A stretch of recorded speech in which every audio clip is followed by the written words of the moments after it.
الحمدللہ رب العالمین والصلاة والسلام علی سید المرسلین اما بعد فاعوذ باللہ من الشیطان الرجیم بسم اللہ الرحمن الرحیم۔ روحانی وظائف کے تمام معزز ناظرین کو السلام علیکم۔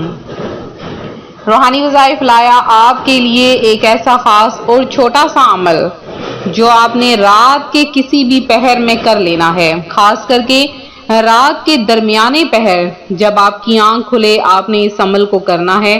اللہ پاک اس عمل کی برکت سے اتنی دولت اتنا رزق عطا فرماتا ہے کہ اگر آپ دن بھر بھی وظائف کرتے رہیں تو آپ کو اتنا رزق یا اتنی دولت کبھی بھی نہیں ملے گی۔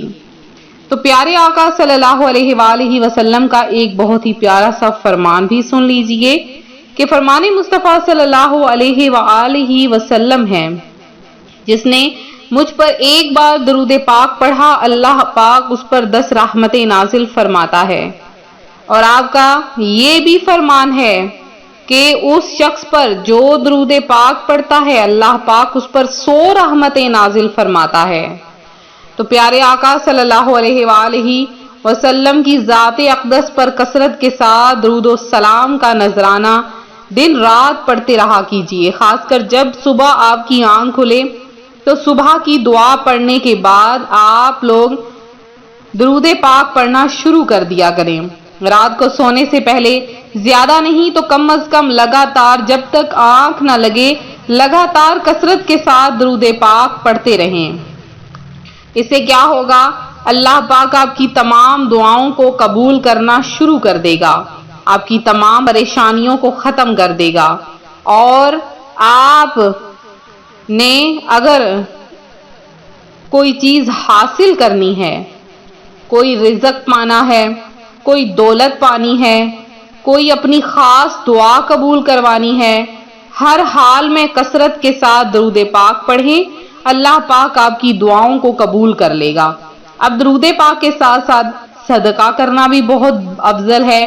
لوگ مختلف چیزوں کا صدقہ دیتے ہیں، تو اب جان کا صدقہ کس چیز سے دیا جائے؟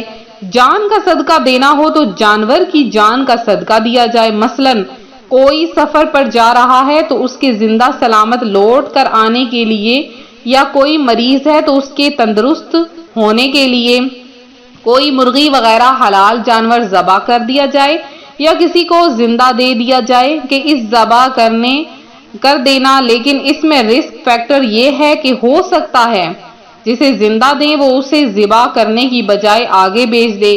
مثلا کسی راہ چلتے فقیر کو مرغی دے دی، اب وہ پکائے کہاں، اسی لیے وہ جا کر بیچ دے گا۔ یہی حال بکروں کا بھی ہوتا ہے، اس لیے خود اپنے سامنے کاٹیں یا کسی قابل اعتماد آدمی کو دیں جو بولے کہ ہم کاٹ دیں گے، یہ ایک بہتر صورت بتائی ہے۔ باقی اگر کسی کو زندہ دیا اور اس نے آگے بیچ دیا تو یہ جائز ہے اور خیرات کہلائے گی۔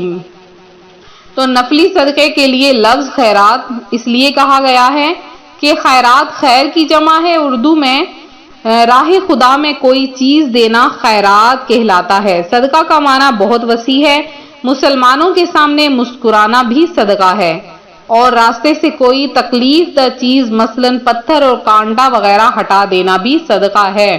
تو جب بندہ صدقہ ادا کرتا ہے تو اس کی تمام مصیبتیں ختم ہو جاتی ہیں۔ میری ایک بہن کچھ عرصہ پہلے اتنی زیادہ بیمار ہو گئی اور اتنی بیمار رہنے لگی کہ ان کی بیماری دن بدن بڑھتی ہی چلی گئی۔ تو ان کو میں نے یہ کہا کہ ان کے قریبی رشتہ داروں کو کہ آپ کوئی بکرا وغیرہ لیں، اور آپ اگر استطاعت بکرا کی نہیں رکھتے تو ایک مرغی وغیرہ ان کے اوپر سے صدقہ دے دیں۔ انہوں نے ایک بکرا صدقہ دیا، کچھ ہی عرصہ بعد اللہ پاک نے انہیں شفا عطا فرمائی۔ تو فرمان مصطفیٰ صلی اللہ علیہ وآلہ وسلم ہے، مسلمانوں کو جو بھی کوئی تکلیف، بیماری، دکھ، پریشانی، اذیت اور غم پہنچے، یہاں تک کہ اگر اس کو کانٹا بھی چبھ جائے اللہ پاک ان کے سبب اس کے گناہ مٹا دیتا ہے۔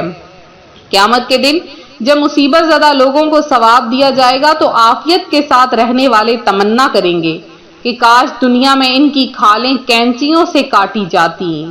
جو ایک رات بیمار رہا، حدیث مبارکہ ہے کہ جو ایک رات بیمار رہا، صبر کیا اور اللہ پاک کی رضا پر راضی رہا تو وہ گناہوں سے ایسا نکل گیا جیسے اس کی ماں نے اسے آج ہی جنا ہو۔ رحمت عالم صلی اللہ علیہ وآلہ وسلم حضرت ام سائب کے پاس تشریف لے گئے۔ فرمایا تجھے کیا ہوا جو کانپ رہی ہے؟ عرض کی بخار ہے، اللہ پاک اس میں برکت نہ کرے۔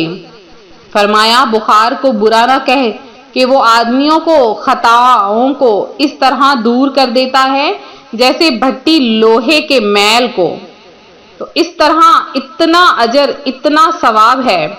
اور حضرت عطا بن ابو رباح رضی اللہ تعالی عنہ فرماتے ہیں حضرت ابن عباس نے مجھ سے فرمایا کیا میں تمہیں اہل جنت میں کوئی عورت نہ دکھاؤں؟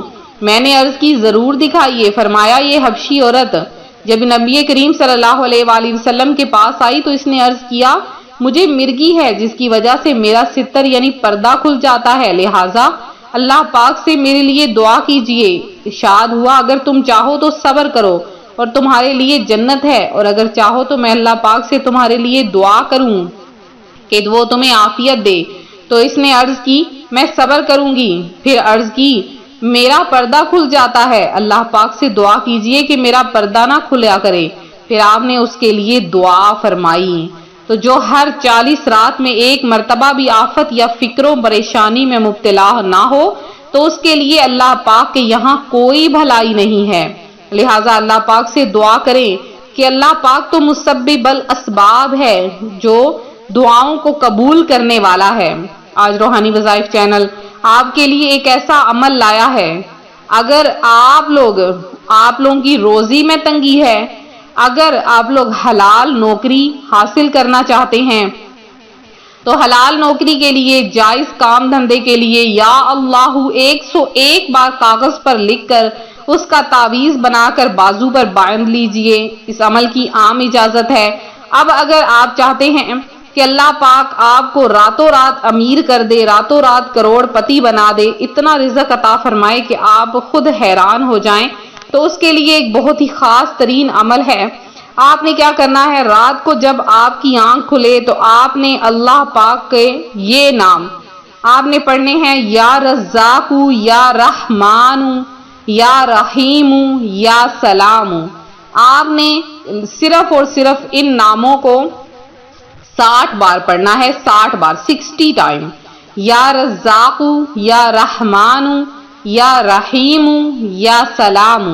ان کو آپ لگاتار پڑھیں اور رات کے درمیانے پہر آپ نے پڑھنا ہے اول آخر 3 بار درود پاک کے ساتھ۔ تو جب آپ اس عمل کو کریں گے تو آپ دیکھیں گے کہ چند ہی دنوں میں اللہ پاک آپ کو بے شمار رزق عطا فرما دے گا۔ تو یہ تھا ہمارا آج کا عمل، ہمارا آج کا وظیفہ۔ میرے جن بہن بھائیوں نے خصوصی دعا میں حصہ لیا، درود پاک سینڈ کیا، 500 بار کلمہ طیبہ اور 500 بار سبحان اللہ پڑھا ہے، ان سب کا کلیکٹ کر لیا گیا ہے۔ اب آپ لوگوں کے لیے جو اگلا ٹارگٹ ہے وہ ہے الحمدللہ کا۔ آپ نے 500 بار الحمدللہ پڑھنا ہے اور پھر تمام امت مسلمہ کے لیے اس کرونا وائرس سے بچنے کے لیے دعا کی جائے گی، آپ کی حاجات، آپ کی گھریلو پریشانیوں کے لیے دعا کی جائے گی۔ تو ضرور پڑھیں اور ساتھ میں میسج کر دیں، انشاءاللہ عز و جل آپ کا نام دعا میں شامل کیا جائے گا۔ تو ملتے ہیں اپنے اگلے وظیفے کے ساتھ، اپنی خاص دعاؤں میں یاد رکھیں، اپنا خیال رکھیں، فی امان اللہ۔